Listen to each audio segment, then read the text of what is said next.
പ്രസിദ്ധ ഹിമാലയൻ ക്ഷേത്രമായ ഉത്തരാഖണ്ഡിലെ ബദ്രിനാഥിലെ പുതിയ മുഖ്യ പൂജാരിയായി കണ്ണൂർ സ്വദേശി അമർനാഥ് നമ്പൂതിരി ചുമതലയേൽക്കും. ഇതുമായി ബന്ധപ്പെട്ട പ്രത്യേക ചടങ്ങുകൾ ബദ്രിനാഥ് ക്ഷേത്രത്തിൽ നടക്കുകയാണ്. 2 ദിവസത്തെ ചടങ്ങുകൾ ഇന്ന് റാവൽജിയുടെ സ്ഥാനമേൽക്കുന്നതോടെ സമാപിക്കും. കണ്ണൂർ സ്വദേശി തന്നെയായ ഈശ്വരപ്രസാദ് നമ്പൂതിരി സ്ഥാനമൊഴിയുന്നതിനാലാണ് അമർനാഥ് നമ്പൂതിരിക്ക് ഈ ഭാഗ്യം കൈവന്നത്. ബദ്രിനാഥിലെ മുഖ്യ പൂജാരിയെ റാവൽജി എന്നാണ് അറിയപ്പെടുന്നത്.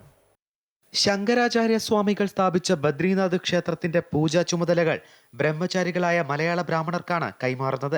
ഏറ്റവും കൂടുതൽ കാലം ബദ്രിനാഥിലെ മുഖ്യ പൂജാരിയായതിന്റെ അനുഗ്രഹം പേറി ഇപ്പോഴത്തെ റാവൽജി കണ്ണൂർ പിലാത്തറ വടക്കേ ചന്ദ്രമന ഇല്ലത്തെ ഈശ്വരപ്രസാദ് നമ്പൂതിരി മലയിറങ്ങുകയാണ്. പ്രത്യേക ചടങ്ങുകൾക്ക് ശേഷം പുതിയ റാവൽജി ചുമതലയേൽക്കുന്നതോടെ ഈശ്വരപ്രസാദ് ഇനി മറ്റ് നിയോഗങ്ങളിലേക്ക്. ഹിമവർഷങ്ങളിൽ തണുത്തുറഞ്ഞ നീലകണ്ഠ പർവ്വതത്തിന് കീഴെ നരനാരായണ സ്വാമിയെ 16 വർഷം സേവിച്ച ഈശ്വരപ്രസാദ് നമ്പൂതിരി ഇതിൽ 11 വർഷം മുഖ്യപൂജാരിയായി. 6 മാസം മനുഷ്യർ പൂജിക്കുന്ന നരനാരായണ മൂർത്തിയെ പിന്നുള്ള 6 മാസം ദേവന്മാർ പൂജിക്കുമെന്നാണ് ബദ്രിനാഥിലെ സങ്കല്പം. ഇരിങ്ങാലക്കുട വേദപഠനശാലയിൽ നിന്നും പഠനം പൂർത്തിയാക്കിയ അമർനാഥ് ബദ്രിനാഥ് ക്ഷേത്രത്തിലെ സഹപൂജാരിയായി സേവനമനുഷ്ഠിച്ച ശേഷമാണ് റാവൽജിയാകുന്നത്. പരമ്പരാഗത രീതിയിൽ 2 ദിവസത്തെ പ്രത്യേക ചടങ്ങുകളാണ് റാവൽജിയുടെ സ്ഥാനാരോഹണത്തോടനുബന്ധിച്ച് സംഘടിപ്പിച്ചത്. അമൃത ന്യൂസ്, ന്യൂഡൽഹി.